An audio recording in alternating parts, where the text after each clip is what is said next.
All right, let's dive right into an absolutely epic story. We're talking about a time when the world was pretty much consumed by darkness, and the only thing standing in its way was this divine force of incredible fury. This, my friends, is the legend of Bhishan Bhairav. And this line, wow, it really sets the stage, doesn't it? It speaks to this idea of a power that is both unbelievably terrifying, but at the same time, it's your ultimate safe harbor. It's a huge paradox, and it's all embodied in this one fierce protector. So our story kicks off in a time of just total despair. I want you to picture a world that has completely lost its light, a world that is, you could say, literally drowning in this sea of darkness and fear. And look, this wasn't just some kind of physical darkness. No, this was a spiritual one. The very fabric of society was being ripped apart by just terrible, evil deeds. You could feel the weight of it all just crushing the world. So where was all this terror coming from? Well, it was coming from everywhere. You had malevolent demons, you had ghouls, powerful sorcerers, and they were just running rampant, spreading chaos in every direction and preying on anyone they could. You know, the chaos got so bad that society basically ground to a halt. Even the most sacred rituals, the things meant to keep the cosmos in balance, they became impossible to do. And for regular people, life was just a constant state of dread. Every single home, every village, was living under this permanent shadow of fear. And so, completely desperate, humanity and the great sages, they sent out this massive, collective prayer, a plea to the great Lord Shiva. They weren't just asking for someone to fight the darkness. They needed a champion who could tear right through the very fabric of it. And that, right there, sets the stage for something truly divine. And you know what? That prayer was answered. Just as the world was about to tip completely into chaos, a divine power began to stir. Lord Shiva heard the cries of the world, and he was about to respond. And from the divine fire of Shiva's third eye, a new being was born, Bhishan Bhairav. The name itself literally means terrifying. And you have to understand, he wasn't just some warrior. He was the actual embodiment of divine wrath, created for one single purpose, to annihilate demons and bring back order. Just picture his form. It was an absolutely terrifying sight. A body as dark as a moonless night, eyes that burned like red-hot embers, and an arsenal of divine weapons at his command. We're talking about a being of pure, raw, unyielding power, made to be the absolute end of evil. And right from the get-go, his mission was made crystal clear.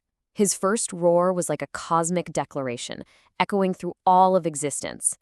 This is the end of adharma, the path of unrighteousness, and the beginning of the protection of Dhamma, the cosmic order. He was both destroyer and protector in one. Of course, every great hero needs a great villain, right? And the embodiment of all the world's corruption, the main antagonist of this story, was the demon sorcerer king, Krittavirya. He was about to be the ultimate test for this new divine force. And this just set the stage for an absolutely epic showdown. On one side, you've got Krittavirya, who thinks he's invincible because he has a special boon from the creator god Brahma. And on the other side, Bhishan Bhairav, a direct manifestation of Shiva's own power. It was the ultimate unstoppable force meeting an immovable object. Okay, so the stage is set. This is it, the final confrontation between the absolute peak of evil and the ultimate protector. The fate of the entire world is hanging in the balance. But here's the crazy part. The battle itself was over in a flash. Krittavirya, super confident in his power, summons his entire ghastly army. But Bhishan Bhairav, he doesn't even really fight them. With just one single cosmos-shaking roar, the entire legion of demons is just vaporized, turned to ash. And then, with one strike of his divine sword, the invincible demon king is gone. I mean, talk about an overwhelming show of force. And the effect was instantaneous. The second Krittavirya fell, the darkness just lifted. That heavy shadow of fear was gone. Tranquility came back, and the sages could finally perform their sacred rituals again. Just like that, balance was restored to the world.